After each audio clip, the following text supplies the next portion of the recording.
Raidījuma Es varu pats sadarbības partneris Sodal jums piedāvā plašu celtniecības materiālu klāstu.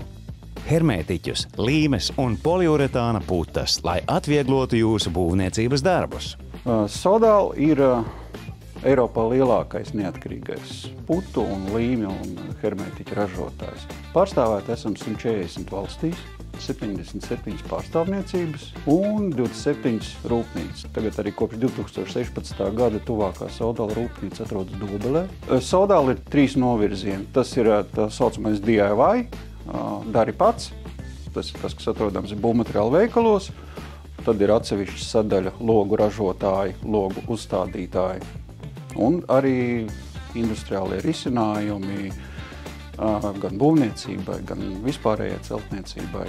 Tas mūsu produktu klāsts ir pietiekami plašs, lai katram remonta darbam varētu piemeklēt atbilstošu produktu, atbilstošu risinājumu. Sodalam ir aptuveni 15,000 nomenklatūras kodu, dažādu produktu, un tā kvalitāte ir nemainīga. Vai tā ir Beļģija, vai tā ir Polija, vai tā ir Latvija, jo rūpnīca, kas mūs apkalpo, atrodas Beļģijā, un produkti no turienes iet gan uz Lielbritāniju, gan uz Latviju. Tā kvalitāte ir nemainīga visās valstīs.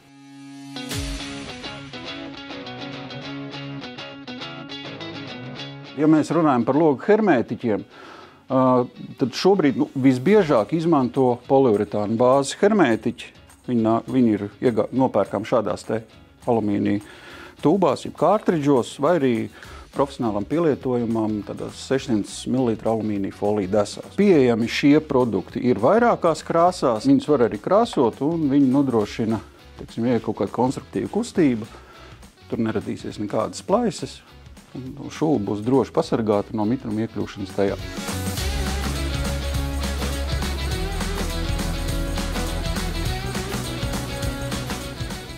Kuram hermētiķim ir nepieciešams ievērot to, ka nedrīkst būt 3 saķeres virsmas, bet tikai 2, jo izveidojoties 3 saķeres virsmām, ir risks, ka var parādīties kaut kāds plaisas. Un tas galīgi nav vajadzīgs hermetizācijas procesā. Tas 2 saķeres virsmas var nodrošināt, izmantojot speciālu polietilēna aukli, kas ir dažādos diametros nopērkama. Un izmantojot tikai šādu te risinājumu, var nodrošināties ar to, ka šūba būs hermētiska un kalpos atbilstoši savām funkcijām.